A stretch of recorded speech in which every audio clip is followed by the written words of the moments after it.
Hey, what's up? It's Michael. Yo, we are live at the Comedy Cellar. What up, though? Comedy Cellar, Las Vegas. Let me tell you, first of all, thank you everyone for checking out the show. If you're just popping in, thank you. Subscribe, hit that like button if you're on YouTube, Facebook. Thank you for all the love. I love to bring people into the Comedy Cellar, especially Las Vegas. We've both been in the New York club. And I love to bring you comics you should know. You should know these guys right here. They're beasts. They're amazing. And on the show today, and if you have any questions, please leave it below. Please leave it below. Tricks in the building. What's up, my man? Hey, man? Good to see you, bro. You know, Tricks, you crush every time you're on stage. No, you do. But that, the thing is this industry, it's a thing where you see people always crush, and that's a great thing. Where did you start comedy? And I want you to quickly tell me how you got past at the Comedy Cellar. I started in Toronto, Okay. Canada. And I remember I used to play this chain called Yuck Yucks. Everybody knows Yuck Yucks. Yes, yeah. If you're a comic, Yuck Yucks. Big chain in Canada. It would be like the Improv in America. It's equivalent to the Improv. Yeah. Or any A-room chain. Yes. Is Yuck Yucks in Canada. Mm-hmm. And I started there. And, classic amateur nights. Every Tuesday you got to call in. And then you got to see if you make the list. And then you go do like 5 minutes, I think. And I got my chops there. And I'm glad that I started in Toronto because Toronto's mad diverse. Yes. So you got to, learn about different cultures, different people. That's why Russell Peters is successful. Right?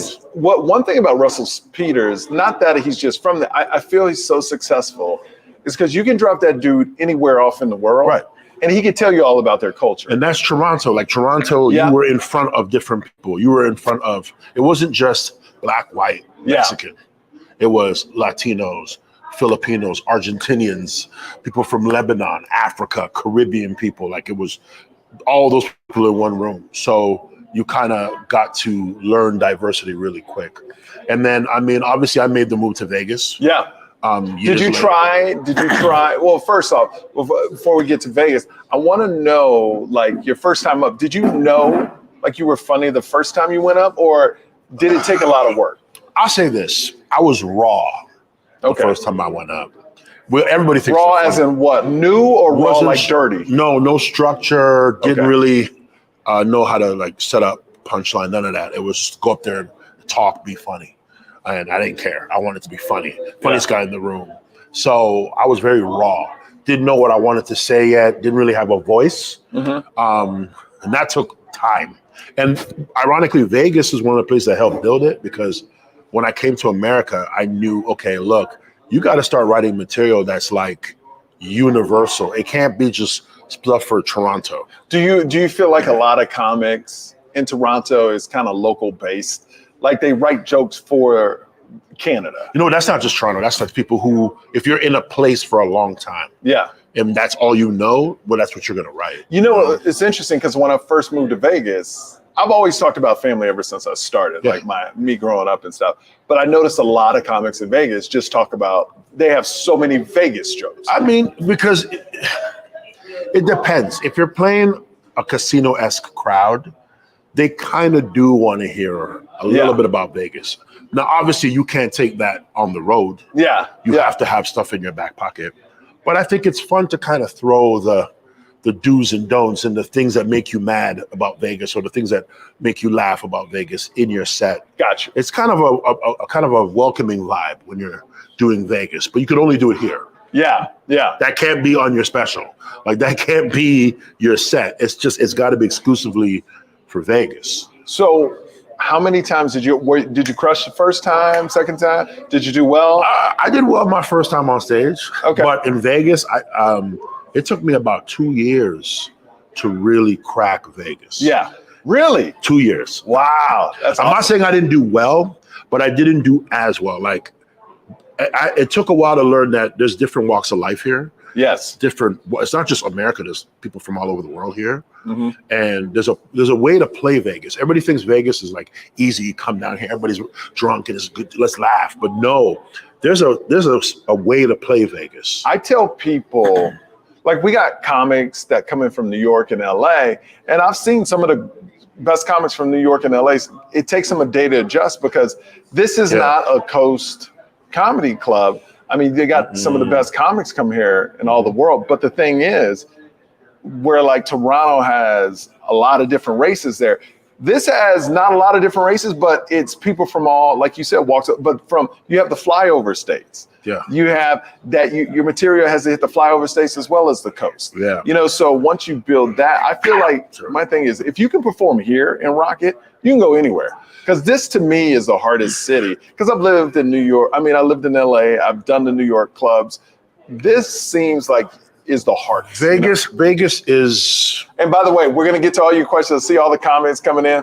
Thank you so much. I appreciate you. Just going to, after he answers this, we're going to hit some of the questions. Go. I think Vegas is not easy to play by any stretch. Yeah. Because like I said, there's a way you have to play Vegas audiences. Because it isn't typical comedy clubs in Vegas. When you go anywhere else in the world, or anywhere else in America, I should say, you know, comedy clubs cost a certain amount of money. But in Vegas, it's such a show town, such an entertainment town.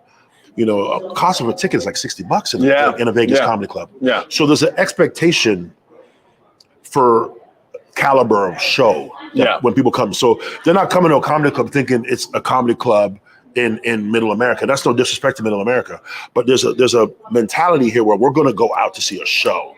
So there's an expectation. Like they're putting you up, even though you're playing a comedy club, they're putting you up against the David Copperfields and the Cirque du Soleils. And so you have to play Vegas a certain way.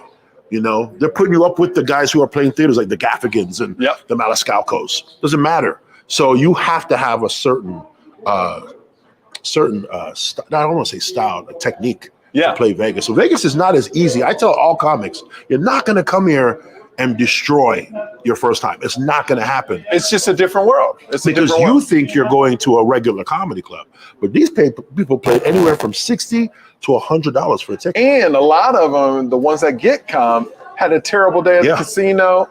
It's a lot, and the audience is not. It's kind of all over the place. It could be old, it could be young. Yeah, you got people who are like, okay, their mind is like, okay, I gotta go back and gamble. You're part of their plans. Okay, we do dinner, comedy show. I feel like comedy shows in Vegas, people are going out. Yeah. You know what I mean? People are going out, especially when you do Cellar and all the other illustrious clubs here. So that's what I'm saying, man. Like all the comics, no disrespect, man. You're not gonna come here and just destroy. Oh, they just made it sexy in here. This is better light. Look at this now. Look how good we look. This is how we need to do it with the lights. Had the lights off the whole time. I didn't know. Okay, let's go through some comics here. Comments. Let's see. Dude, I'm getting so old. I'm starting to not be able to read small letters. Bro, listen. Dude, I'm like scared. struggling. Like I have to take out a contact. Oh my God. I put the phone on dim now.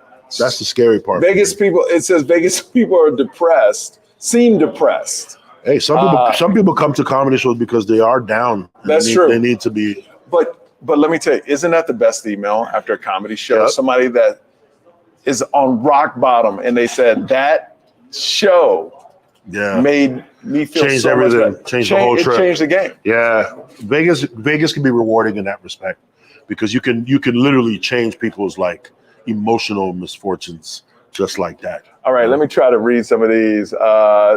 Nancy says that's a lot of pressure. Thank you so much. Handpicked, waving. I can't even. Man, my eyes are so bad now. I can't even read. I can read the comments. What's it say? We saw. Okay, first of all, they're shouting you out. We saw your show Monday. So funny. See, shout out to Mike. Was it Mike Praska? Shout out to you. I have to take off my contact to read these things. I can read them because I got Yuck Yucks is great. Yeah, it is. Gil. Yeah, shout out to Yuck Yucks. Yeah, chain. Legendary chain in Canada. Yeah, man. New comments coming in. Do you have to make a bigger show in Vegas? My friends and I walked down the street dressed up, and everyone looked at us like we should be entertained. Like, I think everything's bigger in Vegas. Yeah, I do because, again, like I said before, just to reiterate, like people, it's not them just going to a comedy club; they're going out. Yeah, they feel like they're going to a show. Just because we're not in some minds, you don't think a comedy club's on the same level as a Copperfield not to people who spent money. What You are part of the entertainment value in Vegas, comedy clubs included. What's the hardest thing for you to accept in comedy right now? Because it's a different world with social media. Got time? I don't know, bro. No, not just one. Just one. I'll say this: what's hard to accept right now is, right now bookers are relying on you to sell the tickets. Yes. Back in the day, I'm not saying that you didn't have to, but back in the day, I felt like comedy clubs were more, there was more comedic integrity in terms of producing a show. Now it's like you have to sell tickets, and that's going to determine how often you get booked now. Yeah. So that can be frustrating if you're on the other side of that. If you're on the side with selling tickets, you're cool. But like for people who are talented and good, but maybe they don't have the social media presence or they don't have the draw, it's harder for them to have to deal with the fact that they got to sell out on a Monday or Tuesday to get work. Or they only can do a one-nighter, and then so they're spending all to this prove money. themselves. Yeah. So it's. I haven't been around comedy that long where it was the time. Like when I came in, social media was just taking off, but they used to say comics could go to clubs and get stage time and do a weekend, and they would give people shots. Now I remember when you had to hand in a video. I remember you had to hand in a VHS tape, man. Wow. There was no YouTube, but we could look you up and clips and stuff. You had to they had to watch a VHS. Remember back in the days, or you had to come in and audition. Yeah, you had to come in, do a guest spot in the middle of maybe the hot show, and then that's how you got passed. But now it's like, oh, you got 5 million followers? Hey, come work. And it doesn't matter if you're funny or not. No comedic integrity for most. Well, I mean, the first thing that happened was a lot of YouTubers or these TikTokers, they were doing comedy shows, selling them out, but they would bring like 3 comedians. They would call us to open for these. We people. saved the shows. Yeah, because they had no material. Shows, yeah. But I understand look, they sell tickets, and that's what clubs need to stay open, or none of us have a spot. Speaking of clubs, I feel like I'm being. Open the door. Yeah, we want people to come in while we're doing this. Yeah. It's all right. We open those doors. Let's do this. Let's go home, baby. Get a couple of photos. Yeah, just don't let what. Yeah, man, do your thing. You guys are getting first. Yeah, they're about to open the club, so hopefully there's nobody walking in with a side chick or a side dude. Hey, what up, man? But the back is all blurred anyway. You can't even read the Comedy Cellar sign. So I did that on purpose. We got a good crowd coming too. So it's gonna be good. So there was a story in the news that said a dude cheated on his girl with his ex that was terminally ill. Have you read this story? No. So now you're dating somebody, but your ex is terminally ill and about to die, and her last request was to have sex with you. So he went off. So what's your take on that? Is it no? You're not gonna ruin my family. No, I'm sorry. Like you're right. No disrespect. I don't want to sound cold. You're on your way out. You're my ex, bro. Like you're on your way out. And then before you leave, you're gonna ruin my family? No, hell no. No. Well, the dude did it though. He's crazy. It's crazy, right? You don't That's love what his I family. thought. That's what I thought. You're just setting yourself up. Why would you let your ex do that to you? That is like that is the biggest trick, oldest trick in the book. Okay, before I go, I'm gonna mess up everything. How many dudes is she doing that to? Exactly. You know what I mean? I'm not doing that now, bro. Can you imagine if you're on that other side going out, you're like, yo, I'm hooking up with everybody I can. I'm paying my respects to you. I'm gonna come to your hospital bed, give you flowers, dap it up, be like, great. Go back to my wife, man. You're not ruining my life. Hell no. Okay. Let's say you're married, Tricks. Okay. You're in like a coffee place. Okay. Is it okay to compliment a woman walking by, just going, wow, you look great today? Yeah. And let me explain why. And I know some of you ladies are going to get mad at this. Let me explain, okay? And this might answer that question right there. Are you afraid of doing a joke that it won't be received well and get canceled? No. This might get me canceled. I'm going to say this. Yeah. If you are with a good woman, she trusts you. She knows who she's going. She knows who you're going home with. So a compliment to another woman is not me flirting. And it depends on the compliment. If I go, man, you look good today. I like your dress. That's not me saying, hey, I'm going to go back to the back right now while my wife ain't looking. I'm complimenting a woman. If my wife compliments a dude, right, and says, hey, listen, man, it comes down to trust. No, see, no, it does. No, look, I'm telling you this. You get mad if your wife complimented a dude? She wouldn't though, because she's not in front of me. You didn't even answer the question. See how mad you get?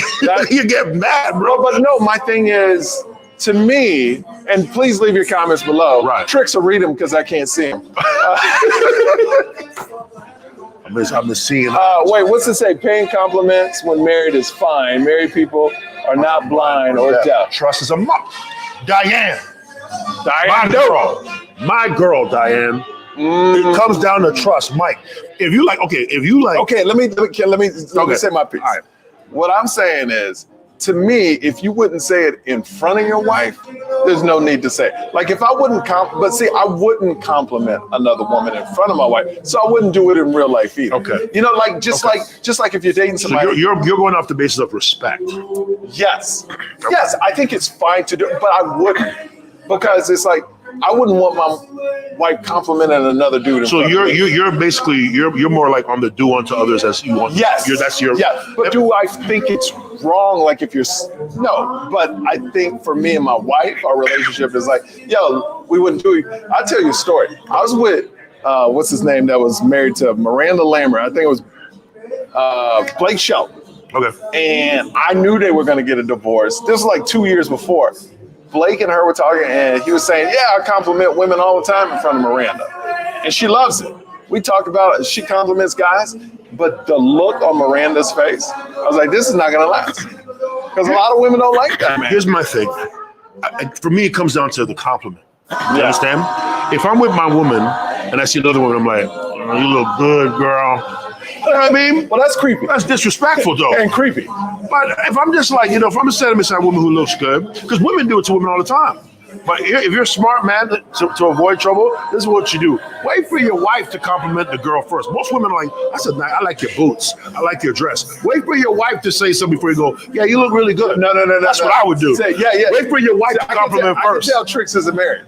Like when my wife... I'm not married. I'm so not married. Let me tell you, when my wife compliments somebody, she goes, did you see that? I go, nah, I didn't see it. Maybe it's a different world when you're married and you have to I'm not married, so I wouldn't know. He know better than me. I'm just saying I would wait for my woman to compliment. If she goes, oh, I like your boots, I always go, yeah, your boots, your dress is nice too. That's me. All right, so going back to stand up, worst thing that's ever happened to you on stage? Boston. Maybe my second year in. I saw a dude do a joke that was similar to mine, but in my ignorance and in my cockiness, I thought my joke was going to be better. Still went up there, did it, and the crowd was kind of like, did we hear this already? and now people think you copied it. Yep. And then it turned into murmurs during my set, and that's the worst feeling in the world, when they're not listening to you. And then they didn't boo me, but they might as well have, because they checked out of my set.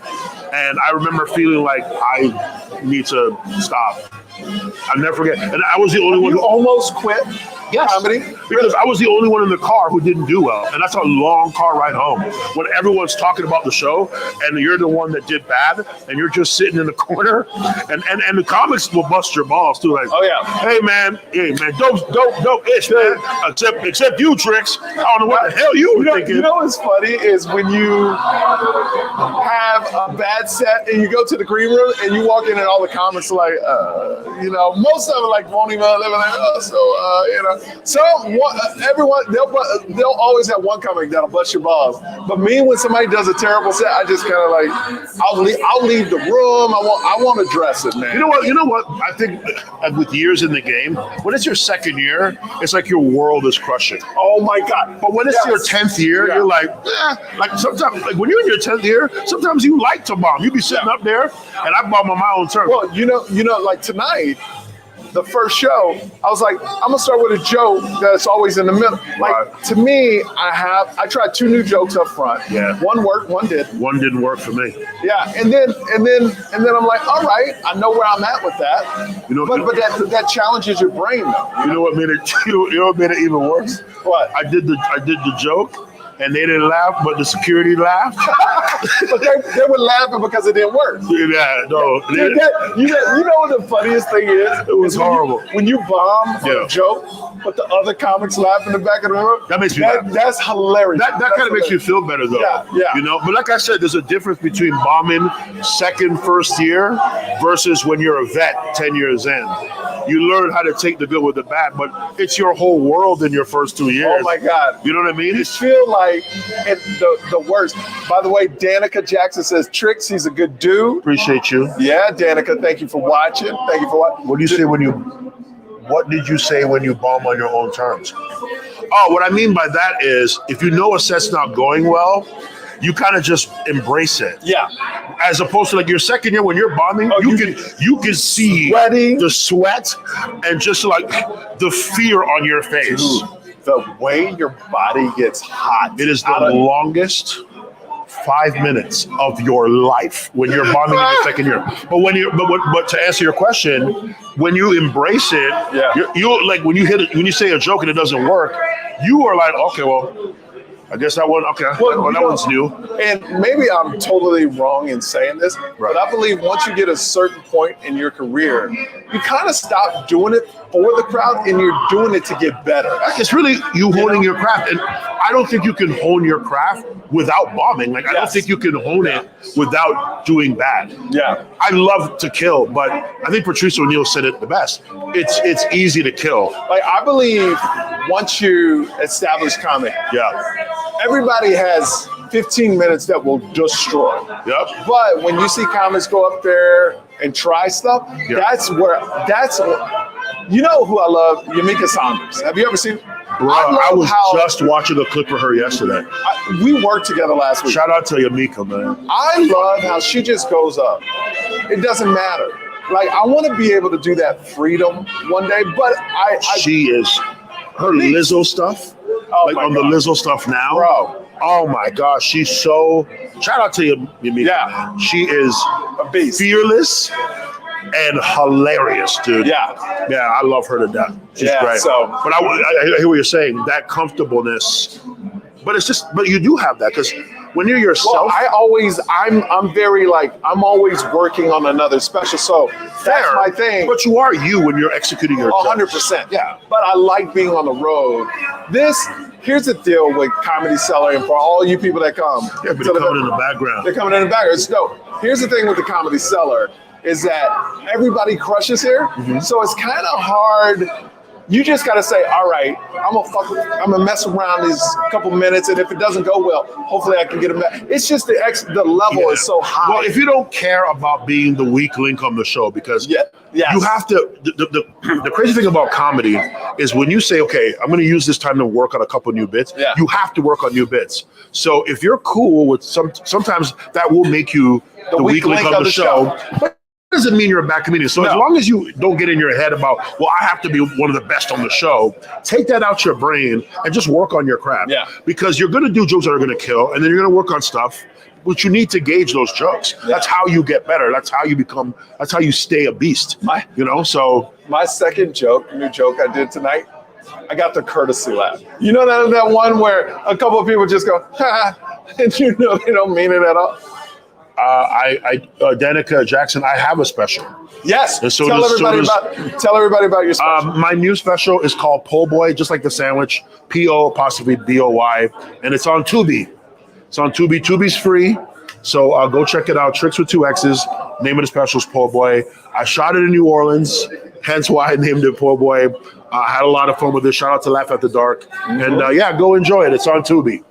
Yeah, man, check us out. And of course, if you on this, you know about my special. I never thought on my page. Do I lie? Do I lie? That's going to be, that's the name of my tour right now. But my next tour is going to be called It's a Truth. Yo, shout out to your parents, bro. Dude.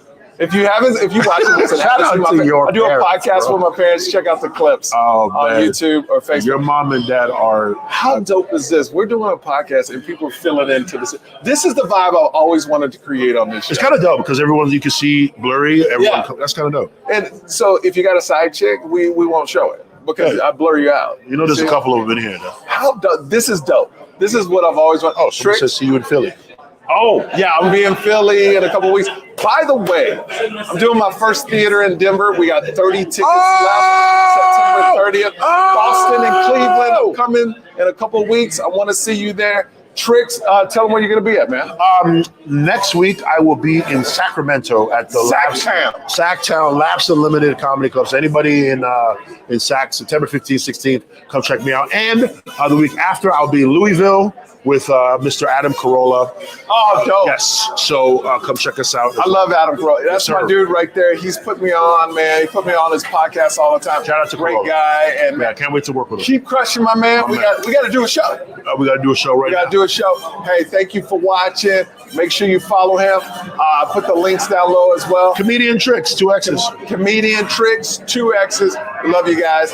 Later. Peace.